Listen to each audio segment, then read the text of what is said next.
Welcome to Book Thots, brand lifestyle podcast. We are Thoughts for Books, and these are our thoughts on books. I'm Emily. I'm Jenna. And I'm Adriana. Three sisters stripping down one book at a time. Today, we have another very special guest, author of Breakfast Wine, Alex Poppe. Mm-hmm. I did it! Yay, thank you for having me. Before we jump in, we do have a content warning. Today's podcast is rated mature. We are Book Thoughts after all, so we are going to be using adult language, talking about adult topics, so please pay attention to who may be listening near you. It goes without saying, but today's episode will include spoilers for Breakfast Wine. If you haven't read it, then check the chapter markers to skip ahead. Lastly, I'm going to apologize ahead of time. I, maybe we, but definitely Emily and Jenna will at least mispronounce a name or place. I just wanted to say before we start, I genuinely enjoy reading the emotion in your writing. I was mad at things you were mad at. I had heart palpitations learning about the Alexandra man. I was sad and torn when you described leaving a relationship you knew wasn't right. Your genuine emotions are apparent throughout your writing, and it's just enjoyable to read your enthusiasm. It really is. You can just, I don't know. I think I texted you or emailed you and said that it was one that you cry, laugh, and be angry at the same time. You did email me, and it's those kinds of emails are so golden for a writer because you're writing and you don't know if people read, and most people don't read. I mean, the NEA said in 2024, only 48.5% of Americans read at least one book, which means over half of Americans didn't read any books. So when you get an email like that or someone posts something, it's really, it fills up the cup to keep going. So I was so full of gratitude when you sent that. I was like, oh, we all so enjoyed nice. it. I love the cover that you chose for it too. So Thanks. if you're listening in Tulsa, go to Magic City. They have a ton of copies. I don't know where else it might be for people to pick up a copy. I'm actually going to go over there and sign Okay. after we're done because they had to reorder. So I was really happy about that. Yeah. Exciting. I'm not going to tell people where to buy it. I would prefer if you bought it from an independent bookstore or from bookshop.org. But of course, if you throw it in your Amazon cart, Yeah. that works too. But yeah, supporting local independent bookstores is so important, especially with NEA grants being cut as part of our downsizing of federal budget. And a lot of these bookstores are really some of the only places where we can find work that's highlighting and amplifying and elevating marginalized perspectives. So like if you can support an independent bookstore, that's awesome. Yeah. Oh, yeah. Go do it. Well, this is our first memoir for the podcast. So to kick it off, when we do our review of other books, we usually start with the dedication for the book. Your dedication is for your dad. We just wanted to see, is there anything that you wanted to share about your father? Yeah, my dad was a remarkable man, and I think I was too spoiled to really understand that until I had moved away and lived in conflict, post-conflict, or developing contexts, and then could truly appreciate his early years because he was a young boy during World War II in Berlin. And so he has this story. It was really common for German women to put their little kids out on farms during the war because the cities were getting bombed. Yeah. And he was like 5, and he was running toward this farmhouse where they were boarded, and Allied forces were strafing the field. Wow. Yeah, Wow. exactly. And I can imagine him skinny. It's wartime. People aren't really well fed, and just kind of running on these short legs, these short, skinny legs, See a lot of stories like that. He had this one after my grandmother's husband was killed in action. She called my dad back, figuring like if I'm bombed, I'm not going to orphan him. Toward the end of the war, Russian soldiers had come and occupied parts of Berlin. And there's a great book called A Woman in Berlin. She was a German journalist, and she wrote this book during the war and after the end of the war, during occupation. And it reads like contemporary work. And it was banned for like 60 years in Germany because people felt it emasculated German men. Anyway, so my dad they were hiding in a bomb shelter, and these soldiers came in, and he said to me later in life, I thought I was going to see my mother raped before my eyes. And she had a drink with them and held her own, and they went and harassed some other woman that night. And that's something that's so prevalent in A Woman in Berlin was, rape as a systematic weapon of war. And I want people to read Breakfast Wine so that we're less cavalier about entering into violent conflict, because women and youth bear the brunt of that violent conflict, and they're never included in the decision-making table to enter into violent conflict. Mm-hmm. And they're not usually included in the decisions on how we negotiate the end of violent conflict. But when they are, those peace agreements last 2 years longer by, I think it's 20%, and 12 years longer by 35%, according to statistics from Search for Common Ground, a Nobel Peace Prize nominee peace-building organization that, full transparency, I had worked for. I bet you he just had endless stories. Yeah. He was real reticent. He never really talked about them very much. They're a couple. So he was getting confirmed, and it was wartime, and like they had a rabbit in the backyard. And all of a sudden, they had this big dinner for the confirmation and no more rabbit. Yeah. Yeah. Have you been back to Berlin or to Berlin? Every year I would ask my dad to tell these stories, and I would send him recording devices, and he would kind of blow me off. And then in 2007, I was living in Turkey. The family met in Berlin in Christmas time, and my dad hired a van, and he drove us around the city and just described his life during wartime and all the places that they had lived.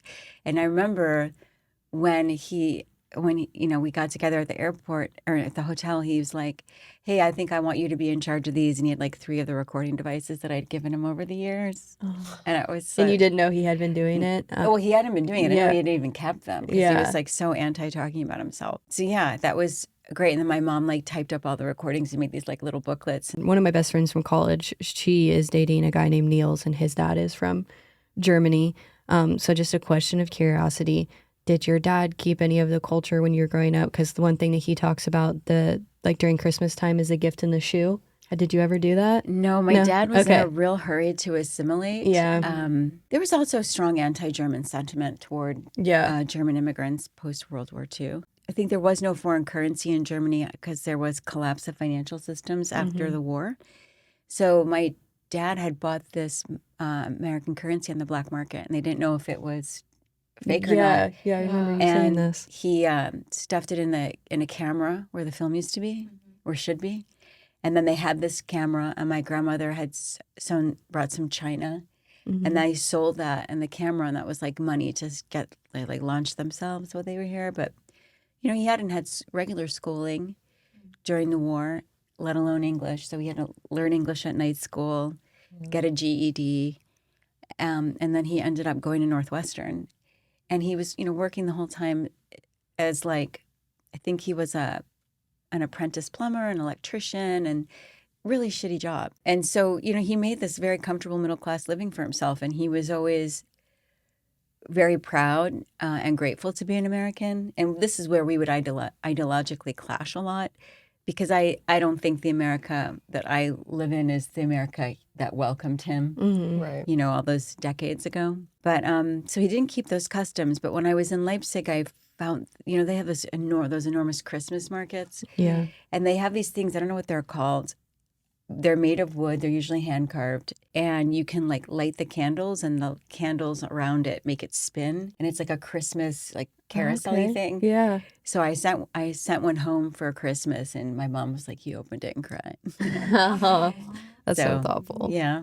What is a summary that you give people who may be interested in reading this book? I'm realizing that people think my life is unconventional, and because I live it, I feel like it's not, but I think from the outside it is. So if you're thinking of making a big life change, especially if you're a middle-aged woman and you haven't done the things that society programs us to do, then if there's a chance to take an adventure over a conventional choice, I'd say take it. So I think a theme of this book is finding your way on your own terms and living an authentic life. And the other is really to highlight the generosity and resilience of women and youth who've gone through conflict. I'm always amazed that my students in Northern Iraq didn't hate Americans. In general, their capacity for wonder and joy and kindness when things are kind of going to shit around them. And then also towards representatives of the country that broke theirs. So there's an exceptional sweetness in that part of the world. And I would love to give a different narrative to the one that's, usually portrayed, even not just in our dramas and our films, but even in mainstream media. They're really telling a slant on a story. And I think it's also kind of a love letter to the teaching profession in a way. I thought so too. For sure. And it's sort of, a braiding of the personal to the geopolitical. We saw events in this country that were happening, quote unquote, over there. But living there during the unfolding of those events is a different reality. And again, it's that lens and the frame. The book is really a celebration of, there's so much more that unites us than divides us. People there want the same things we want here. Yeah. We want our kids to grow up in safety and security with education and opportunity and healthcare. It's no different. Oh, yeah.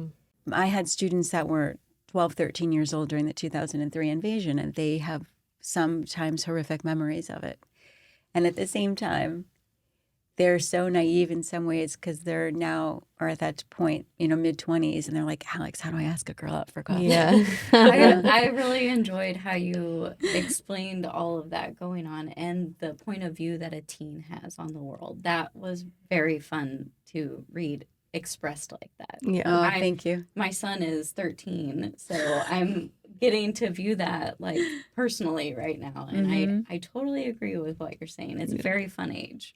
Especially when you would, that part where you have it broken down like a graph and you started each one with blank is a pleasant addition to my classroom. It's like, that's such a, I don't know, it made me laugh every time I read it because no matter what the rest of the paragraph said, you started with that one. Those were mock student evaluations. Yeah. I have to tell you, none of that was made up. Those kids really were like that. Yeah. I can specifically remember this kid. I was going to trade northern Iraq for Germany. We were done with class, and they wanted to have like a farewell lunch at this cafe. And between peals of giggles, they very gleefully told me how they each had paid $1,000 and bought my exam from a corrupt administrator. And I was like, I could never figure out, because it was an essay, right? Yeah. How the hell these two kids had such similar responses. And like the thing was, they probably sat with their tutors who wrote it, and they memorized it sloppily, and they couldn't reproduce it in the classroom. But I could never figure out how these two were so close, Yeah. And then you found out. I'm sure you were just kind of sitting there like slack-jawed laughing a little bit. Like, are they really telling me that they did this? I love that they had enough trust in me to tell me after. Yeah. I also just remembered their sheer delight Yeah. of having gotten away with it, which was infectious. And like when you're with four people who are giggling uncontrollably, you're going to giggle too. Yes. It was a combination of all those things. And also, we always heard rumors about how much money the students had in that school. A lot of them had personal detail at the school. I never really believed that they had allowances that were thousands of dollars, and they mocked our salaries, right? But after that story, I was like, oh, God. I was so naive. It's like they bought a soda at the gas station or something. That's how it, like $1,000 on an exam, nothing. Exactly. So obviously teaching has played such a crucial role in your life, and the impact you've made is evident in your stories. What was your favorite part of teaching? Oh, God. I loved all of it. I mean, I've taught in 8 countries maybe. And I think students are great everywhere. It's the institutions around them that succeed or fail. But there's a real sweetness in northern Iraq. And that population is Iraqis, Kurds, Syrians, Yazidis, Turkmen. So it's multicultural, but there's just a real sweetness there. And they're so, emotive isn't the right word, demonstrative. They're not afraid to tell you they love you, and they don't mean it in a sexual way, and they're not hitting on you. Right. They will express it. So at the International High School, I lived on the campus. The students did not, but the teachers did. And so I couldn't touch the boys, really strict rules about that. But I could hug the girls. And so my 10th, 11th graders would always like, you have to come hug us before the exam or we're not going to do well and it's going to be your fault. So even if I wasn't proctoring that exam or giving that exam, because you'd go into an exam hall, it was like quite serious, I would like, there would be an assembly line of hugging these 10th and 11th grade girls. And then this one girl, when I was going to leave, wanted to put herself in my suitcase. And both her parents had died in one in the Kurdish Civil War and then one in a political bombing. And she lived with her aunt and her sisters. And she's just like, I want to come in your suitcase. And then when I went back to the university after 2 years in Germany, it was on the other side of Kurdistan, she was a student at that university. Oh, so you got to see her again. So like I had been in her life for like a third of it at that point. And there were a couple of students like that had gone from the International School in Erbil to the university in Sulaymaniyah. And then when I was going to go do this education project in the West Bank, and I wasn't sure I was going to come back, actually had resigned. And they didn't want me to leave. And there's a kind of historical animosity between Palestinian youth and Kurdish youth around their relationship to Saddam. You know, Saddam championed the Palestinians and committed genocide on the Kurds. So they vaguely don't like each other, but they don't know why. Yeah. And then across my Facebook page, they're having a dialogue like, oh, you're getting her. Well, we're going to miss her. We don't want her to go. And then each side thought the other country was so much more dangerous than theirs. So they were like warding you to like, don't go over fearful. there. They're really worried. Yeah. And then when I decided to come back, you know, then it was that reverse. Well, now you get her. I guess that's good for you, not great for us. But they ended up having a dialogue across my Facebook page, which was really great because they learned, again, this fundamental thing that there's way more that unites us than divides us. And I'm really harping on that because hyperpolarization, degradation of social cohesion, they're the same thing, in a society is detrimental to its ability to manage shocks without destabilizing into violence. Search for a Common Ground has this thing called the Peace Impact Framework, and it's like the vital signs of a healthy society. The United States is not healthy. There are 5 vital signs. So it's polarization, how much physical violence you experience in your day-to-day. Agency, do you think what you do matters, or do you think the system is rigged? Resource allocation, is it sustainable? Are we investing in after-school programs, in healthcare? Are we arming our police and building more prisons? And trust in institutions. And with the amount of disinformation in our information ecosystem, you know, we think the courts are corrupt and the media is corrupt and the president's corrupt and we have no faith. The United States is not healthy. And so a shock could be like the next pandemic, a financial economic meltdown, a terrorist attack, war. These are serious considerations, and we're, you know, really busy right now getting ourselves distracted in culture wars or enjoying the bitch fest of Elon Musk and the president over social media platforms, which belies a very realistic argument. You know, one side of that argument is like, how much debt are we putting forward for your generation? And is our future of energy going to be tied to fossil fuels, or are we going to look for greener alternatives? And we're not paying attention to that. Then we get sidetracked by the National Guard being called out in LA, and now Iraq and Iran are on the verge of war. It's everything everywhere all at once, and it's not helping our societal health. And so I had a student when I was asking him, like, hey, I can't believe you don't hate Americans. And he's like, the invasion isn't what broke Iraq. The people of Iraq didn't stand together. And I feel like we're right there. Yeah. Oh, And yeah. if we just realize that there's so much more that we have in common. The misinformation that is just across the nation is insane. When I lived in Seattle, the news that people, I mean, I grew up in Oklahoma, so the news that I would see on social media about Washington State was like during COVID that we were shipping people to like reservations if they had COVID and all this stuff because like someone took a picture of a sign and it like blew up across social media. And then also we had the anonymous hazard zone, or basically we had a group of people that tried to make their own society within Seattle. And if you watched it on certain news outlets, it was saying that these people were burning down buildings and shooting people, and it ended not so great, but they were not doing any of that. It was like a peaceful protest of people that wanted to live in their own little community during COVID, and that was that.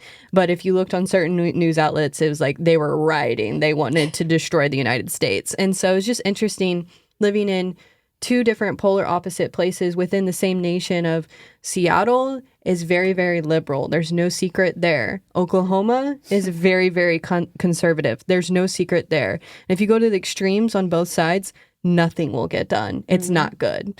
Yeah, 100%. And the defunding of everything right now is so terrifying. I mean, like you said, there are so many things that could happen within the span of months just leading up to it, and we're not prepared for it. People are too busy arguing with each other because of the hate and the violence here that we're encountering daily. And so, I don't know. It's terrifying to see the world we live in, even here in the U.S. versus what you experience throughout your journeys as well. You know, when the police go on strike in Kurdistan, and they have because they don't get paid, there's no rioting.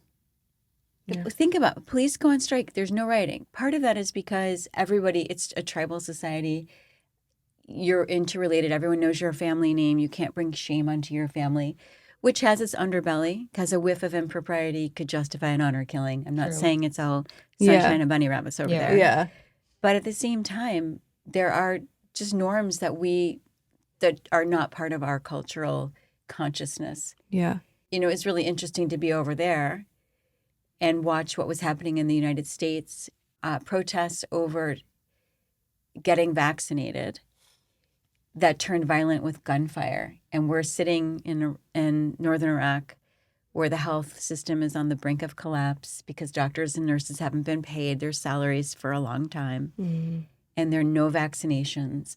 And the border with Iran is porous. My city is very close to the Iranian border. And they had really high caseloads like Italy did. And then the caseloads from the south, and you've got students who are trying to navigate studying online in a culture without self-directed learning, with a country without the necessary infrastructure of electricity and internet access. I had kids taking classes from refugee camps. I had a kid miss something really important. He's like, I had to get oxygen. My mom's in the hospital. I had to go find oxygen. And we're like watching in the United States. So my roommate is American, so our country. And you're fighting over if you should have a vaccine or not. And most of the world is clamoring because they can't. Yeah, it's trying to find the vaccine. Get anything. Yeah. Yeah. That was going to be one of my questions. I guess two-part question. One, did your love for teaching change during COVID? Yeah, I'm going to say COVID kind of ruined it a little bit. Yeah. My level was always like the hardest level in this academic prep program because it's where they learn how to write thesis statements and essays, argumentative essays. And, some of them don't know how to use a computer. They can do everything on their phone, but they don't know how to like attach a document to an email. So that first day of like that class, when I bring them into the computer lab and introduce them to Turnitin, the plagiarism checker, and how to like use the computer is always the worst day of the semester. It's like I'd rather be at the DMV. And then to do that online was a shit show. But we weathered through it. It was difficult. We really leveraged WhatsApp, which made a mockery of traditional office hours. And I couldn't wear anything sleeveless, right? When you're accessible to your students 24/7, like where do you draw that line? And I had kids that were so inappropriate, like just like 3 a.m. I ended up breaking my teeth from grinding and like needing an emergency root canal. And my poor dentist was 6 months pregnant. Nobody's vaccinated. She took a chance too, right? So that was like difficult. But then there was these other moments of intimacy that I probably would have never experienced, like seeing a girl without her hijab. Or like my roommate is a cancer survivor, so I sequestered in the bedroom because our router was kind of shitty and she couldn't really get internet in her bedroom. So she took the living room. I'm on screen, and in the background is my bed, and there's a stuffed animal sitting on it. Middle-aged woman sleeps with a stuffed animal, So like in some ways, I'm fine with it. It breaks these things down, and then in some ways, WhatsApp was really helpful because if they were quiet, unusually quiet, and I could pop in there and I'm like, hey, is everything okay? And then they would share jokes and triumphs. And then I could also go in and use like the voice notes to give like 10-minute lectures on everything they should have been doing that hadn't been doing, and kind of scaffold in with like mini one-on-ones almost, but send them out to the group. So the first semester was really difficult online because we just didn't know what we were doing. Yeah. But then I built in some project-based learning. There was a professor at Smith College, Dr. Ellen Kaplan. She was the chair of the theater department. And we had met because she wanted to go to do some work in northern Iraq and Syria. So someone put us in contact, and that's how we became friends. And so her students became not like graders, but they were going to give input on these student learning, service learning projects so that the students had like a little more skin in the game. Mm-hmm. And that built a nice cross-cultural exchange there as well. I was trying to make the students feel less isolated because it's a really social culture. It's so interesting. There was a conference, and this woman presented findings that like if when American students do well, they think it's like because of what they did. Mm-hmm. But when students in the Middle East do well, they feel like it's determined by their relationship with their teacher. And so I knew that relationship was really lacking among the students, which is why we built in so much project-based learning. And I had them do gratitude letters, and I wanted them to kind of film and do archival of what was happening in their cities and their communities during COVID and reflect on it with long-form writing. And so we were able to build a sense of camaraderie, mm-hmm. which I think helped that cohort. And it was essential because that's when a lot of their parents started to get really sick. And I had this student, I had failed him the semester prior. He was taking it again, which was great.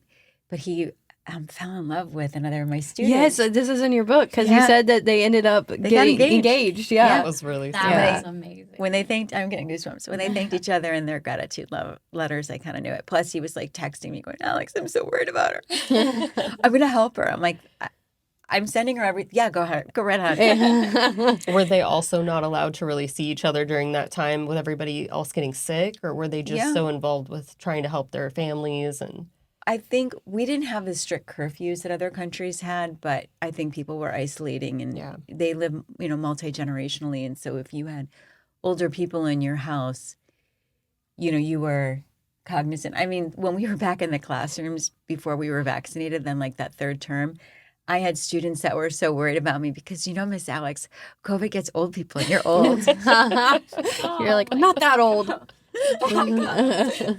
Which I think is really sweet. I had this one kid, I was like, he hadn't shown up for something and I called him on WhatsApp, but I was like, why aren't you put your camera on? And he's like, Miss, I'm like, what? He's like, I don't have any clothes on. Good choice. Don't put your camera on. I take it back. Yeah. And then this one, like a lot of the students are like men in their early 20s. And so there's always some bro who like thinks he sees himself as my equal. And I don't mean that in a pejorative way, but bro, I am old enough to probably be your grandmother. Yeah. So we are not equals in that way. He was texting very inappropriately late at night. And I was sitting there with my flatmate and our other like pod member. And we were on our back porch, like drinking counterfeit, whatever alcohol we had. I'm getting these messages and I'm like, of course, making fun of him to my colleagues. And we're laughing. And I was like, what do you think? Let's take bets on when he realizes what he's done and like sends the apology message, which came the next morning. And he said, sorry, we were drinking. And I was like, okay. Yeah. No shade here. You recognized it for what it was. Yeah. But there was some guy I had to block. He just would not stop like texting at 3:30 in the morning. And I'm like, I know we're like 24-hour accessibility, but I need to sleep. There has to be boundaries at some point. Well, and you were discussing how like they stayed up studying because it was Ramadan, right? Ramadan, where it was like they were staying up past like the last meal, I believe it was. Right. So they fast from sun up to sundown. Okay. So they try to sleep during the day. Yeah. This is like, okay, something I would never consider had I not worked over there. You're setting exam times and class times, right? And everything's online. So you want to have an online class time that they're going to attend that gives them the chance to have the dawn meal and then sleep. But then you don't want them to take an exam or do something that's thought heavy when they've been fasting all day. Yeah. And then women traditionally have to prepare the iftar meal. So like the men could take an assessment because we were like had to watch them. I mean, they suffered us as fools as they figured out ingenious ways to cheat, but we tried. Kids will always find a way to cheat.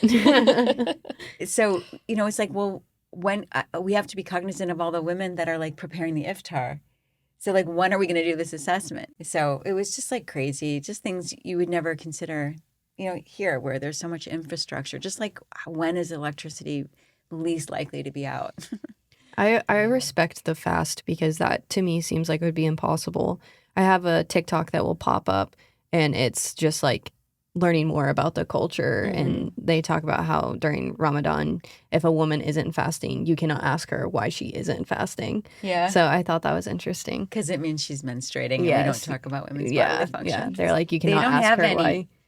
Women don't have bodily functions. What do you mean? What are you talking about? That's all myth, urban legend. Okay, so you've met people from so many different cultures. I imagine some things are so absolutely different. But is there something that you see that is common? I think you kind of hit on it earlier, but do you see something that is almost the same in every single culture? Yeah. I mean, this idea that you care about one another.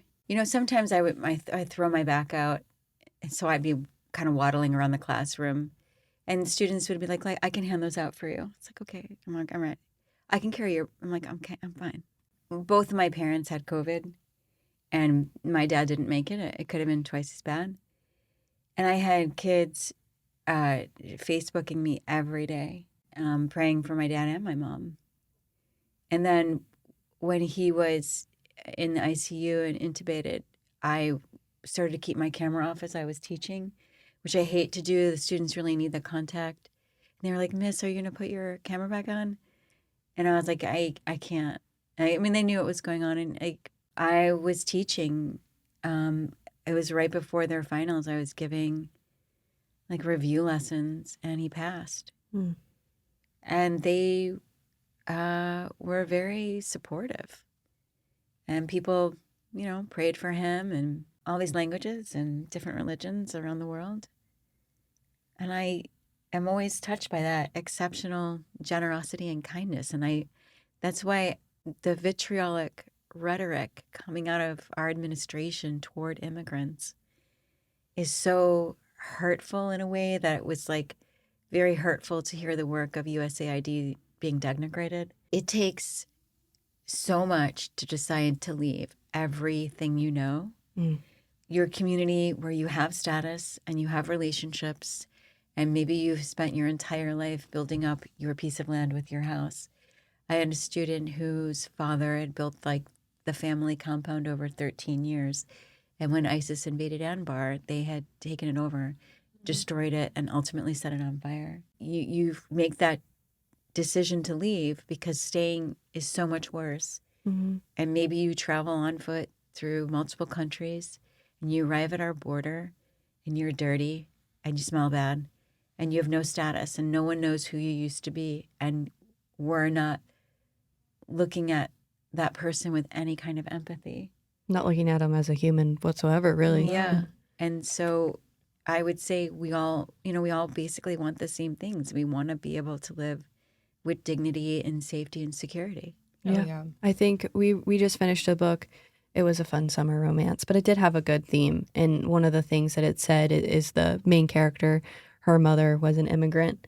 And she, at the end of the book, is realizing her mom has passed. She realized her mom worked hard so that she could have a chance to dream, to actually like achieve her goals. Her mom just only wanted a better life for her daughter and for herself. And I just love that theme in the book. It's reality for a lot of people. It is. Yeah. I mean, my dad did it for me.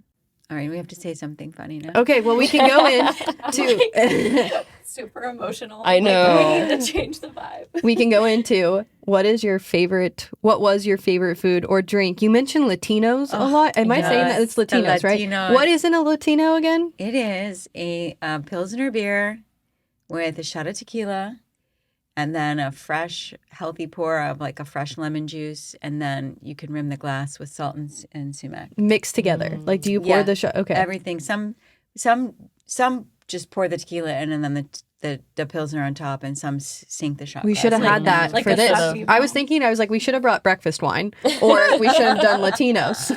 We should. I know. have. Just pretend we're all holding a glass of wine or a Latino. Speaking of beer, did your dad love beer and ever talk about how much he hated like American beer? My dad was a gin drinker. Okay, gin. I love gin too. So Hendrix only, please. You guys could definitely drink together. She said Pilsner. I know. Like Tequila. I it's love all- tequila. it's all- Yeah. All I right. like my clear liquors. I don't know why. I like gin. I like tequila. I like tequila and wine. I don't like gin as much. I like wine. I'm not a gin person. I took shots of it like an idiot. You in took college. shots of You took gin? shots? Well, that was your first mistake. That's Yeah. what I'm saying. It was in college, and that was the only alcohol, and there was a lot of us, so we did shots. Yeah, in college you're drinking whatever is yeah. available. Yeah. Do you guys still have Wapatui? I don't think so. I don't know. think I've never so. heard of that. Okay, so this is like maybe it's just like Marquette. I went to Marquette University, so it's like a big garbage can. Oh, That's yeah. What's it lined called? We with- called it jungle juice. Jungle juice. Okay. Oh, Yep. yes. So you, Okay. Yeah. So some Oh, yeah. things never change. Yeah. Or I see a lot of TikToks where it's like people, millennials, talking about when you would play beer pong, you would actually drink out of the cup that you had, and now people just use water and you have your own cup that you hold. How much more sanitary is that? Right. Is that a post-COVID thing? I don't know if it's just they were like, hey guys, this is disgusting that we're doing this. Maybe let's try something different. I mean, that ball would go wherever, and we Yeah. just, okay. Food. Do you have a food that you miss or a favorite food? I miss, every Middle Eastern country thinks they make the best falafel or the best hummus, and like it's a legendary kind of a thing. The best falafel I ever had was in the West Bank. So I would teach in East Jerusalem, and I was renting a room from the imam in the Ras Al Amoud Mosque. So I would walk back into Ras Al Amoud, and during Ramadan, toward the iftar time, women would like cook in their houses, and they would sell the food like right on the sidewalk. So this homemade like hummus and falafel was There is- insane. No, I don't make it. I cook, but not like this intensely.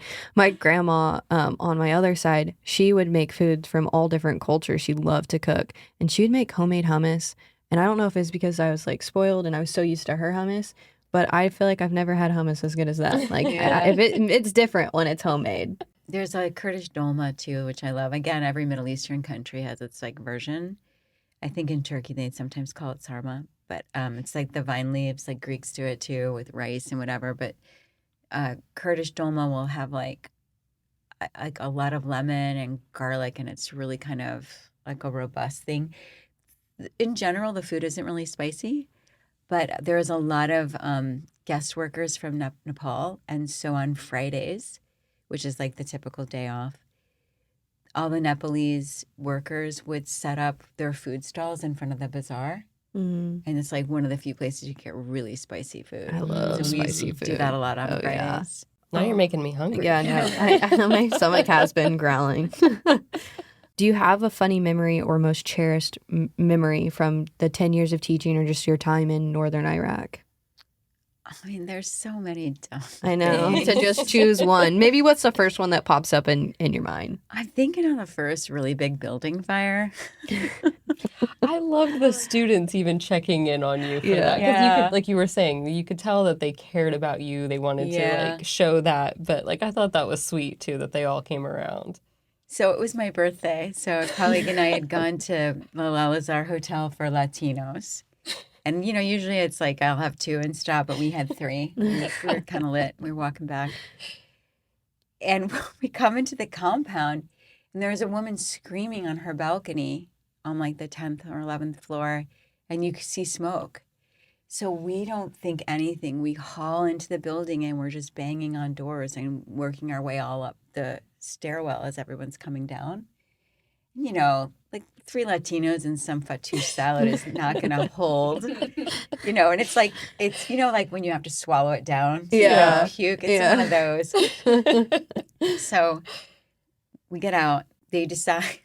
School decides that we can go in for like 5 minutes and get something. And I'm like such an overpacker. I'm grabbing like puppets and antique jewelry. That was going to be one of my questions Yeah. is what would you grab with the 5 minutes? Because you posed that question. Yeah, I would definitely grab the bird puppets I got from my parents when I was little. So, bump this big ass suitcase on the bus. Everyone's like half asleep or like motherless children waiting. So they take us to this hotel, but it's ridiculous because it's the American University of Iraq. And at that time, the founder of our university was the president of the country.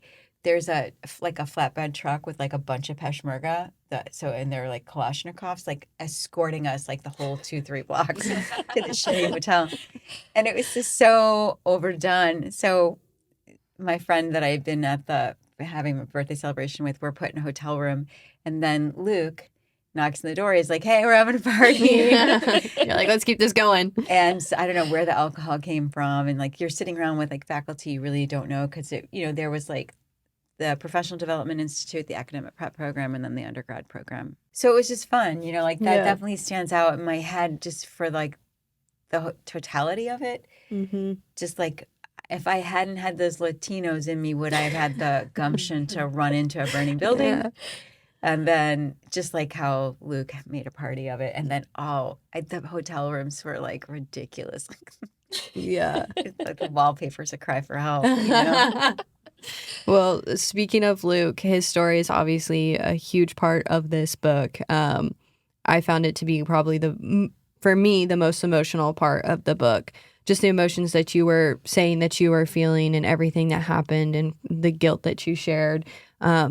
Is there anything that you wanted to share about that story? Oh, I don't know. I mean, like, you kind of have to read it. I will say that it wasn't until writing the book that I kind of realized what I hadn't seen when I went into his apartment with the Gatorade. Mm-hmm. Like, I didn't recognize it because I don't use drugs, and I just didn't recognize it. But I think about the totality of our friendship. He's the drunk Korean and puts himself down on the plane next to me, in the seat next to me, as we're going out to Kurdistan in 2011, and I just fucking hated him. Yeah. Like, I really am not into like drunk men that talk at me. Yeah. Shut the fuck up. Yeah. And and then he was telling me stuff that I was like, if he was sober, would he want me to know this? Probably not. And I just had to like send him away. And I'm like, I know that he's going to tell everybody I'm a total bitch and I'm going to kill him if I don't send him away. So I guess I have to be happy with being known as a total bitch. I just hated him at first. And then slowly but surely, we became friends in Erbil, and we lived on the same floor. And I would run interference for him because I'm a good wing woman. And he was like dating, maybe not dating, one of my bosses. But that he kind of liked my friend's roommate who lived in another apartment complex. And I would, coast is clear. Yeah, you can go. Because my boss was like also on our floor. Oh, gosh. And then... Poor guy. Yeah. Then when I went to Germany, he ended up having like a real relationship with a fellow faculty person at the university. He'd gone to the university. And he was really happy, and he was like, "Al, these are the pictures. Her name's Liz," and he was just like really ecstatic about it. And then when I moved from Leipzig to Sulemania, where he was working and a bunch of my colleagues from the international school were working at the university, like the first night he took me to Lalazar, it's so funny. He always considered me a cis, and I'm not quite sure what the tie was on that relationship, because he is very much... life is a tube of toothpaste. He's going to squeeze out every last bit. Yeah. And I'm much more cautious in some ways. Yeah. And, he had a propensity for drugs that I don't use. And so I didn't always hang out and party. And then I was, working, taking my job quite seriously, and then also writing. So I didn't, in general, hang out a lot.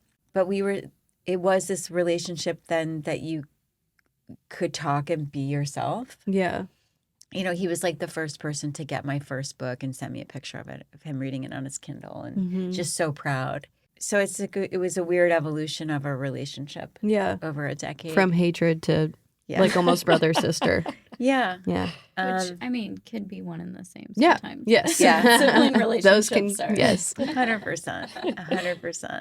But he was really the glue. He was always the one that like had the party or hosted the dinner. He was very incredibly social, and he just made community and family wherever he was. And I remember, so I was on a term break in the States, and I went down to New Orleans to see if I wanted to live there. And I had stopped at my parents' because I sent my dad all this gin for his birthday, and he's like, I gave tasting notes and stuff, and he was like, I think we'll need this for the election. So we watched the election together, and then I went to New Orleans, and they got COVID shortly thereafter. And I remember walking around New Orleans, and Luke was like haunting me. I was like, I didn't understand it. And then as my dad got sicker and sicker, he was very much haunting me as I'd walk the streets. And I was like, you better not be coming for my fucking father. Stay away. But they were very similar in a sense that they were self-made. I mean, Luke's parents went back to Korea, and he like lived at people's houses and lived at the school like when he was 15. And then, he ended up putting himself, I think, through St. Mary's. Again, it's very much having to take care of himself at an exceptionally young age. So there are a lot of parallels. And I remember after he died, we were next door neighbors too. And I could have a full-on conversation with him in my bathroom.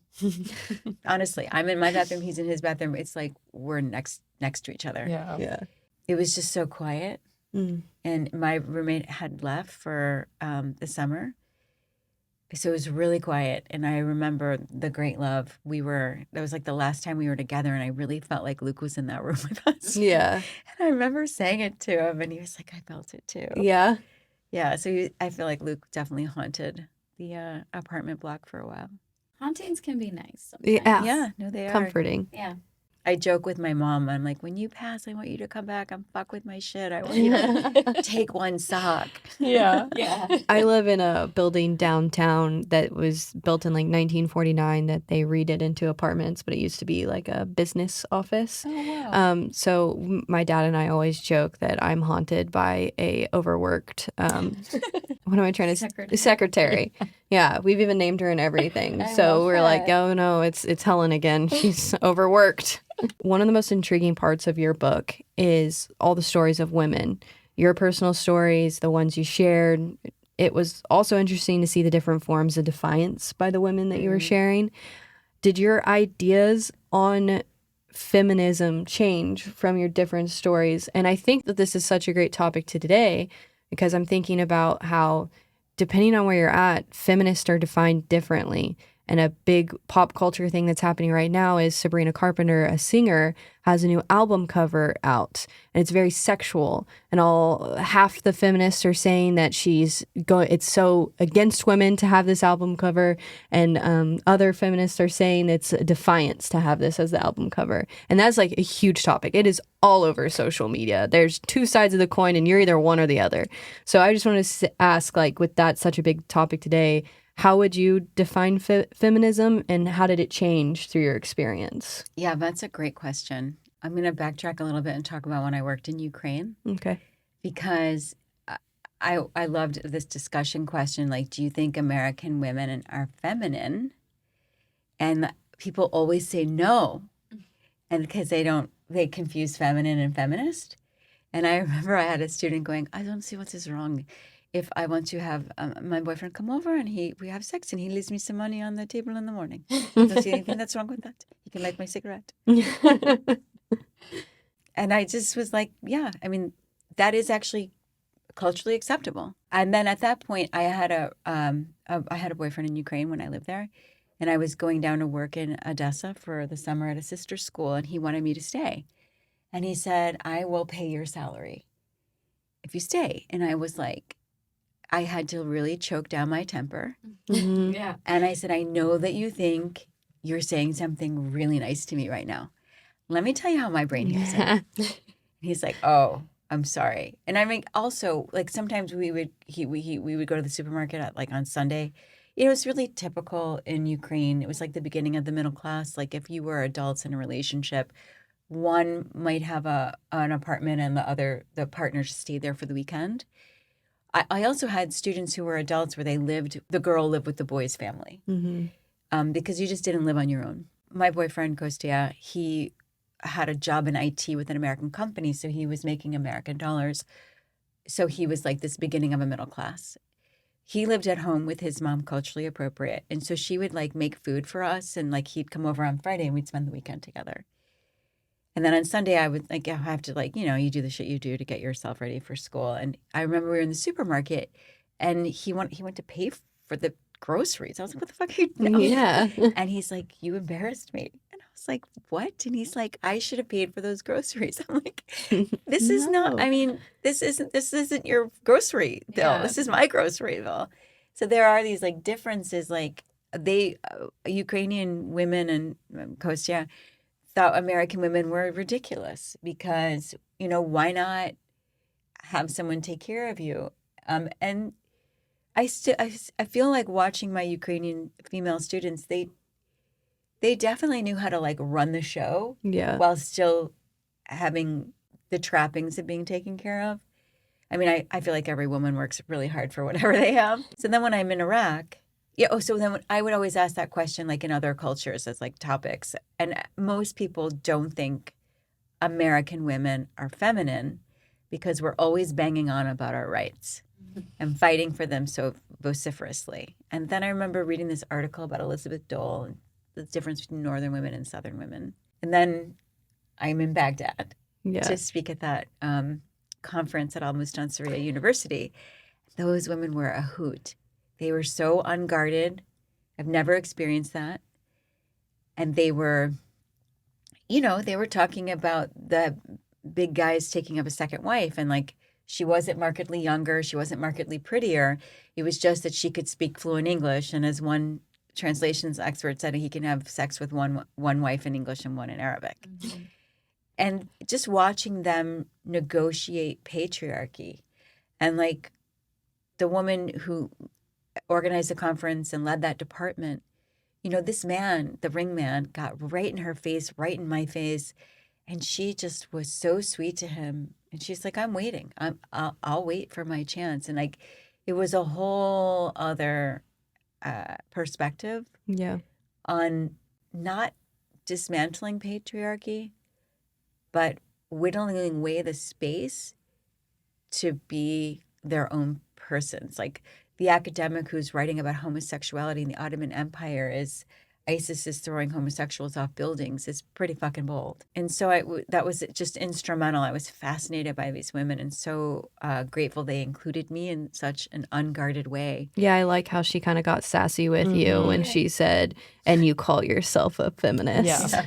That was an eye-opening chapter for sure. It was interesting that she didn't call herself a feminist when she technically, how I view a feminist was the definition of one. Doing things for females. Like she thought, I think, a lot of the trappings, like women running for parliament, was decoration because they didn't have any real power. Yeah. And there's enough evidence out there to substantiate that claim.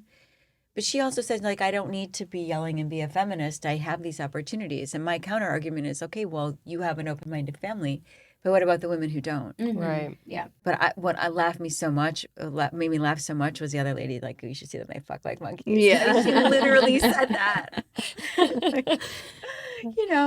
And like, these women had gone through a lot of heartache. Like, that woman was a widow. The academic in black, her husband had been disappeared. And like, I remember she was showing me photos in her phone and she was like completely drained of color and in person. Yeah. She had been this vivacious, full of vitality woman. And like that, not knowing where your husband is. I had another student who was an artist and she was going to go back. That's the lady I ran into when I was looking for hair dye in the supermarket. Yeah. That's like the last time I saw her. I've heard from her on social media, but that's the last time I had seen her. She wanted to go look for her husband. And I had never known this part before when she's like, well, he's one of Saddam's cousins. I was like, oh. I think I would have remembered if you mentioned that. Yeah. I mean, she has a horrific story of like when they fled Mosul, she and her nephew went north on foot to escape ISIS. And as soon as they got into the Kurdish territory, she's like, we like threw ourselves at the mercy of like the first house we saw. And these people just took them in. And they let them stay for as long as they needed to recuperate. They were coming to Sulaymaniyah where her sister lived because she was childless and her husband had already been taken. She was an artist, middle-aged woman, quiet, so resilient. Like, again, you wouldn't suspect the resilience if you're just looking at the surface. And I feel like, that's like a lot of the students and colleagues that I had. Got a student from Tikrit, and his aunt and uncle were shot before their eyes from Allied forces in a house raid. How do you come back from that? And he's young when he sees that. That's trauma like no other. Which culture was it that did the honor killings? I mean, a lot of cultures do it. It was so interesting. I obviously they probably don't all believe in it. I don't know. I would assume that they don't all think that that's right, maybe. But it's interesting to see like how caring they can be, and then in that same culture have a belief that, in my opinion, is just so archaic is the right word, but it's just the juxtaposition of that is interesting. But it is like they do have the tribal mindset, and I do think that that is acceptable in their culture. It's just very different. Because isn't it if they like dishonor your family, you can shoot them in your front yard, basically. Yeah, I mean, I call that moral distance. So the people who make the rules don't see the people who have to follow the rules as like them. There's a huge distance, but that exists so much in our country. Oh. And patriarchy and xenophobia just exacerbate it. Mm-hmm. And we see that, now in the way that we're conducting our domestic policy. I feel bad because I was doing a online event at the university, and the students were like, you make it sound like, we're not nice to women. And I was like, I'm really sorry that it's actually not my intention. But women don't have equality. Mm-hmm. We're not valued as equals. And that's also true in my country. I'm not saying it's not true in my country. If I was having this conversation with House Rep John Waldron, and I was like, this is what gets me out of bed every morning. I don't have actual equality because I don't have agency over my own body, and it is fucking 2025, and I cannot believe I'm still having this conversation. Yeah. If I don't have autonomy over my body, there's no way I have actual equality. I'm not the one that needs to keep my body in check when you look at the sexual offenders that line the executive cabinet. Mm-hmm. Credibly accused of sexual assault, sexual misconduct, trafficking a minor, sex with a minor, and yet the legal limitations are on my body? It just riles me. That's the moral distance. We don't have honor killings here, but we have so much domestic abuse. Yeah, we have other moral distance. Absolutely. Yeah. It's interesting. It just is also maddening, but so interesting. We had like a book club discussion to talk about one of the things that's brought up is the Alexandra guy. Is that the right Alexandra man? Manin? Yeah. I brought up I posed it as a question to my husband. I also posed it as a question to them. Is like, what are your thoughts? Because you had that conversation. Was the girl Swedish or Swiss? She's so bizarre. She was an Iraqi Okay. who fled an earlier conflict, was in Syria for a few years, and then made her way to Sweden. Okay, and became Sweden. a therapist. Yeah. And we met each other in Cadiz because she was a flamenco dancer, and I was using flamenco as a metaphor for coming of age for a piece of fiction I was writing. Okay. And we were the only two people in the audience of this flamenco show before I started reading physical books. So you're holding a book? Haven't seen that. Yeah. So we started talking, and then we became friends. And she really made me rethink how I think about carceral systems. Yeah. Well, her just being like, well, what would have been a good amount of time? Yeah. I mean, if I'm being frank, I still think prison forever for a man like that. But I saying that with just more anger than anything, not trying to think, can he rehabilitate? But I found that just such an interesting conversation coming from, the United States, where we put people in prison that probably don't deserve to go to prison. And we use it as an answer for a lot of stuff. I go back and forth on that. I mean, I want to think people change. But like I said, the culture that's ingrained and imprinted on him holds a huge moral distance between men and women. So I don't know if he can change. So for people who haven't read the book, I worked alongside one of Sweden's most notorious sex offenders because he preyed on teens using social media at a time when it was like kind of new. It was like the 2007-8, I think, when he was tried and convicted. And he had like 55 victims, sexual assault and rape. One girl killed herself. One girl became pregnant. One girl was a virgin. Some he paid for sex, some he didn't. And there are a lot of questions of like consent. So, if he negotiates a price for a service that doesn't include intercourse, but then forces intercourse on the woman, is that rape? He doesn't think so. Swedish courts did.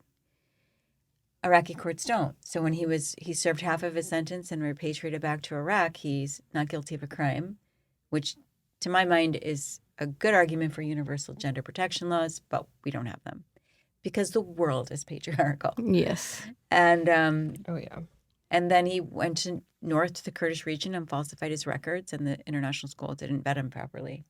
And so then he's a sexual offender working in a high school with a lot of girls around. Yep. And I had him in my apartment because he had bribed a doctor to give him a medical release so he could still pull his salary. And he wanted to set up a Microsoft future tech school in Ankawa, Christian city of Ankawa, outside of Erbil. And he was poaching teachers. So he was in my apartment. And he's not a big guy. So when you think about like the violence, how much of that has been grooming? Because he online to lure his victims posed as this model named Alexandra, and solicited photos and enough material that he could blackmail them. Where is their agency involved in this? It kind of mirrors and echoes Harvey Weinstein in a way. Mm-hmm. There is agency, but these girls are minors, so I would argue that they don't have the maturity to make these decisions. He argued that he saw a teenage girl making out with her boyfriend in a park and thought anything went in his adopted country. That was the justification. Makes me so angry. Yeah, there's so much justification. I can remember, so after ISIS attacked Sinjar, killed a lot of the Yazidi men and enslaved a lot of the Yazidi women, and then when the women were freed, they were in refugee camps in near Domus. They were in Dohuk, which is where the Domus refugee camp is as well, but different camps. And there's an organization called Yazda that's recorded a lot of their stories and histories, if anybody wants to do any research.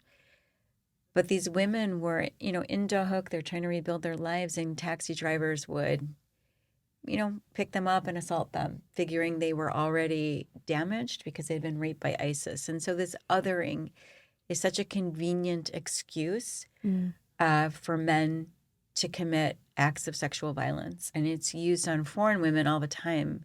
In a lot of countries, this idea like all foreign women are prostitutes. I mean, in Turkey, the slang term for a sex worker, I shouldn't say prostitute, sex worker, is a Natasha, because so many trafficked girls come from Slavic countries. There's a saying in Turkey, like all Yabancı are Natasha. So all foreigners are Natashas, are sex workers. And men use that as license to be inappropriate. This was a thing a little bit in like the 2010s and 11s and 12s. The Kurdish cab drivers would try to get you to sit up front in the cab, and then they would be all fucking over you. And even if you sat in the back, they would reach behind you, or you're getting out, they'd slap your ass. I mean, it was just disgusting. Yeah, you put that in there. I don't know how you ever kept your cool. I would have wanted to retaliate, but I understand that you're in a different country, different culture. The law's not on my side either. Mm-hmm. No. I can remember being in Thailand and the driver wanted me to get in the front. I was like, fuck, no way. And I was so, that's not happening. That fuck politeness kind of mantra. Yeah. There's no fucking way I'm getting in the front of your car, Yeah. And he didn't understand why, because it's a different culture and that doesn't happen there, I guess. But there was no way I was getting in the front of his car. Yeah. So that othering, like the advisor, Christian Affairs, was the king of othering. He elevates it to high sparkle, like, what do you think is going to happen to Arab girls after your country's invasion? Yeah. What do you want people to take away from your memoir? I would like them to, if they're thinking of making a midlife or beginning life or later life change, to do it. I've benefited greatly from staying open to possibility and choosing adventure over convention. I'd like them to think twice about what violent conflict costs the population that experiences it, especially women and youth. And I'd like them to understand that there's so much more that unites us than divides us, and have maybe a little bit of curiosity and empathy towards people who are seeking a better life, seeking safety and security. Mm-hmm. I think those are the three main ones. Main themes. Well, before we end it here, I kind of want to go over two of my favorite lines in your book. Is page 182, if you have the paper copy. it says we're never too old to be little, and you say that after your father has passed away, and I just feel like that is absolutely so true. The next one is page 183, the next page actually. I wonder if home is simply a construct of choice, either the place we hang on to at all cost, or the place that catches us after we let go. And I found that to be very insightful. So just if you haven't read the book, there's a little sneak peek. There are some banger lines in there. Some really good ones with deep thought. So this is something I highlighted on the Kindle that I loved, and I wanted to just note it. First was the men can be feminists too, but this one is, it's just like the theme of ignoring versus ignorance that runs throughout the novel. Ignoring is complicity. Ignorance has a cure. You can choose to ignore injustice, or you can choose to bear witness and change what you don't like. And I thought, like you had said, that was a huge theme throughout all of this, as well as what you're trying to show. Thank you for your stories. Absolutely. Keep writing. Yes. Thank you for your careful reading. I really appreciate it. Yeah, it was good. It was very good. I'll be honest, there's like so much history I didn't know. So there's some parts where I was like, I feel like I know what's going on. I've been raised in understanding this, but I didn't understand it to this depth. But the fact that you could mix in so much detail of like the political climate of where you're at with the stories that you're going through, other people's stories, and still have so much emotion come out of it is really good. I think we've said several times on our podcast, that's the main thing we look for in any book of any genre that we read, is what's the emotion that it's evoking, and can the author evoke that emotion. You do an amazing job. Now let's wrap it up. Thank you so much for listening to this week's episode. Next episode will be our Penn Cole interview. Well, Be sure to follow us on all our social medias. Tune in every Friday on YouTube or wherever you get your podcast for a new episode of Book Thots!